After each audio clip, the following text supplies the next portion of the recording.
कीचड़ हो गया, वहाँ भी बहुत सकरा हो गया है। हाँ। और कीचड़ हो गया है, हेबा ट्रक, डाला बड़ी ट्रक सब लगे हुए रहते हैं। 14 चक्का टाटा पूरा हेबा लगे रहते हैं, उसमें भी डर है, गिरने का संभावना रहता है सर। हमको बहुत डर सावचेती चलना पड़ता है। हमको पर डे जाना है, पानी गिरे, पत्थर गिरे या धूप रहे, कोई दिक्कत नहीं, लेकिन हमको चलने हैं, हमारा रोज का बिजनेस है सर। बिल्कुल। आम लोगों के जीवन में कितना असर पड़ रहा है और लोगों को कितना परेशानी हो रही है, आइए मैं सीधे आपको लेकर के चलता हूँ। मैंने अपने लेफ्ट साइड में दिखाइए ना, दिखाइए मलबा को, दिखाइए, ये देखिए, दिखाइए आप, क्या भयावह मंजर तैयार हो रहा है यहाँ पे। रोजाना यहाँ पे एक्सीडेंट वगैरह तो देखिए होना निश्चित है, उसको कोई नहीं। ये देखिए हमारे राइट साइड में दिखाइए, एक बार राइट साइड में दिखाइए, ये देखिए मलबा देखिए आप। अगर किसी का वाहन अगर इसमें फंसेगा साथियों, तो आप मेरे को बताइए कि क्या वो यहाँ से सुरक्षित बचेगा? नहीं बचेगा। लेकिन मैं अब अपनी वाहन को यहीं पे रोकता हूँ और आम लोगों से चर्चा करते हैं, रुकवा करके पूछते हैं कि उनका कैसे यहाँ पे जीवन यापन हो रहा है। साथियों ये देखिए, ये है रोड, ये देखिए क्या स्थिति बनी पड़ी है। आपको दिखा दूं मैं कि ये रोड की स्थिति को आप देखिए पहले। कम से कम नहीं तो इसमें अगर मैं ट्रैक्टर की बात करूं तो 1-1.5 ट्राली तो सिर्फ और सिर्फ मलबा आपको यहीं पे निकलेगा। इतना भयंकर रोड तैयार हुआ है। अगर इसमें मोटरसाइकिल वाला, स्कूटी वाला आएगा, रफ्तार उसका अगर तेज रहेगी तो हादसे तो होंगे ही, वो तो नहीं रुकेंगे। लेकिन इसकी जवाबदारी किसकी है, मैं ये प्रश्न पूछना चाहता हूँ कि आखिर इसको साफ कौन कराएगा? अगर इतना बड़ा मंजर तैयार हो रहा है, इतना बड़ा मलबा तैयार हो रहा है, इतने गड्ढे तैयार हो रहे हैं, तो उसकी जवाबदारी कौन लेगा? क्या ACCL की जवाबदारी नहीं होती है कि इस पे रोजाना साफ सफाई कराए और आने जाने वालों के लिए मार्ग सुगम तरीके से खोला जा सके? ये देखिए गाड़ियों का, ये देखिए किस प्रकार से मलबा जा रहा है।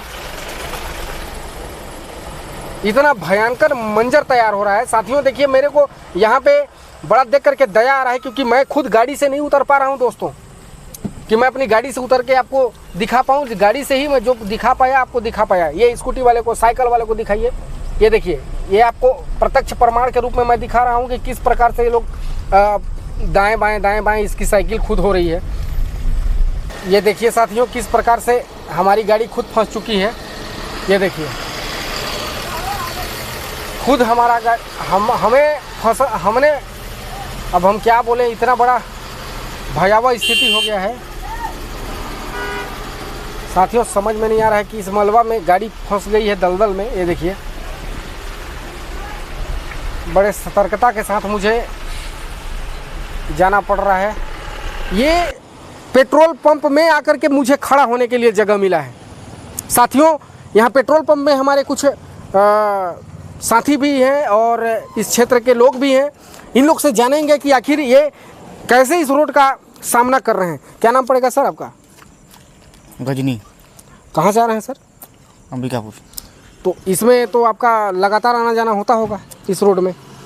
दिल्ली का है। दिल्ली का है। तो ये कैसे इस रोड को, और क्या कहना चाहेंगे आप? इस रोड का इतना दुर्दशा का कारण कौन है?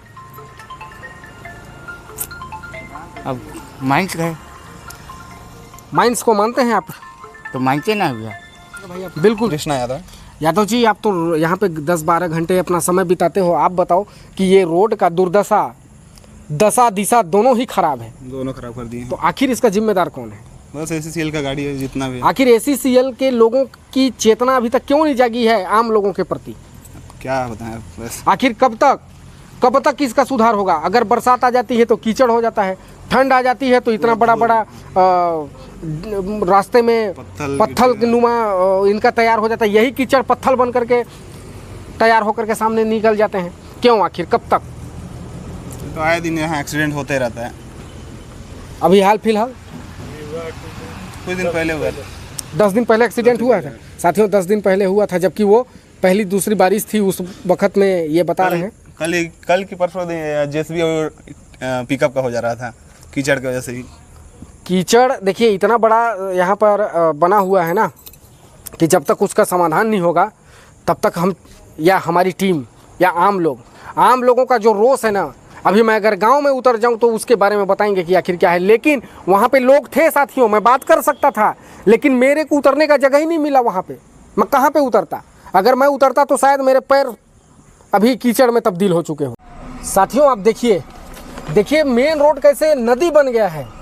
वो देखिए एक भारी गाड़ी वहाँ पे आ रही है, आप उसको देख पाएंगे अगर आपको मैं दिखा पाऊँ तो, कि कैसे भयावह स्थिति यहाँ पे निर्मित हुई है।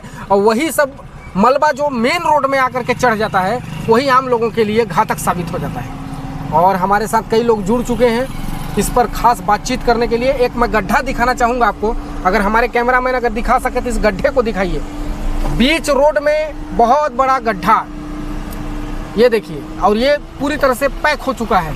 अगर इसमें गाड़ी आएगी, दिखाइए उधर से, दिखाइए ना, दिखाइए इस गड्ढे को, दिखाइए आम लोगों की परेशानी को, दिखाइए कैसे सामना कर रहे हैं। इस गांव के लोगों की क्या दुर्दशा हो रही होगी। मुझे तो इस बात का चिंता है कि आखिर यहाँ के लोग कैसे जी रहे हैं। ये रास्ता नहीं बल्कि ये पूरी तरह से तालाब बन चुका है, नदी बन चुका है।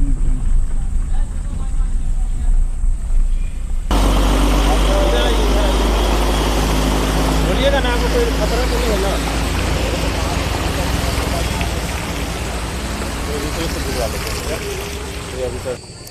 साथियों जब हम यहाँ पे इस कीचड़ भरी रोड से जब गुजर रहे थे, जब आम लोगों के जीवन यापन को मैं महसूस किया कि कितना बुरी तरीके से जीते हैं, तो कुछ ऐसे लोग मेरे से मिले जिनका आना जाना रोज़ इसी रोड से होकर के आते और जाते हैं। सरपंच जी हैं हमारे साथ, राजेंद्र जी। ये इनसे मैं जानूंगा कि आखिर ये बताइए सरपंच साहब, आपका तो भाई आप अपने गांव से अंबिकापुर लगभग हर दूसरे तीसरे दिन आप जाते रहते हैं। बिल्कुल बिल्कुल। लेकिन ये जो रोड है, रोड तो मैं नहीं बोलूँगा, इस पुल नदी को कैसे पार कर पाते हैं और कैसे इसमें हादसों, अब इसके जिम्मेदार कौन है? सबसे पहले बताइए, जो इतना मलबा इसमें है उसका कौन है जिम्मेदार? तो इस सड़क का जो जिम्मेदार है वो एससीएल का प्रबंधक महोदय जी हाँ है ना, क्योंकि इसमें जो मलबा है, ये मलबा के कारण से कई एक्सीडेंट होके लोग गुजरते हैं। हम लोग प्रत्येक दिन किसान वर्ग के लोग हैं जो आए दिन जाते रहते हैं सब्जी लेकर अंबिकापुर। उसमें आने जाने में इतना तकलीफ होती है कि जिसमें 10 मिनट लगना रहा, उसमें लगभग आधे घंटे लग जाता है खड़गावा चौक पहुंचने में। बिल्कुल बिल्कुल है ना। और दिन प्रतिदिन ऐसा बना रहता है कि आदमी को एक्सीडेंट का डर बना रहता है, लोगों में डर भय रहता है, घर वालों को कि आज कैसे स्थिति होगी, है ना। तो जो मंजर जो सरपंच जी ने बताया कि बिल्कुल इसका सीधा जिम्मेदार है एससीएल का प्रबंधन। अगर प्रबंधन इस पर ध्यान दे तो बहुत कुछ किया जा सकता है। साथियों मैं आपको बताऊं कि इसके अलावा कोई भी नहीं है। शासन ने रोड बहुत वीआईपी बनवा करके दिया है। Pratappur to Ambikapur 2 lane road, लेकिन आप अगर देखेंगे तो इसका शुरुआत जैसे आप जगन्नाथपुर को क्रॉस करते हैं तो वो मंजर तैयार होता है कि यहाँ पे बिन बुलाए हादसे आपको निश्चित तौर पर देखने को मिलेगा। अगर आप वाइट शर्ट पहन के आते हैं तो इस रोड में आने के लिए कभी भूल मत कीजिएगा वाइट शर्ट में, नहीं तो हो सकता है कि वो कलर बदल कर ब्लैक हो जाए। साथियों मैं आपको बता दूं, बड़ी भयावह मंजर तैयार हुआ है। सवाल के घेरे में है एससीएल का प्रबंधन, उसको जवाब देना चाहिए, और जवाब ही नहीं बल्कि इस रोड का साफ सफाई कराना चाहिए, सबसे पहला प्राथमिकता है। और आगे आकर के इसका काम कराना चाहिए, न कि इस प्रकार से नींद में सो करके। जनता परेशान है, और अगर ऐसा नहीं होता है तो हो सकता है जनता उसके अलावा भी बहुत कुछ कर सकती है, क्योंकि जनता के हाथ में सब कुछ है। धन्यवाद।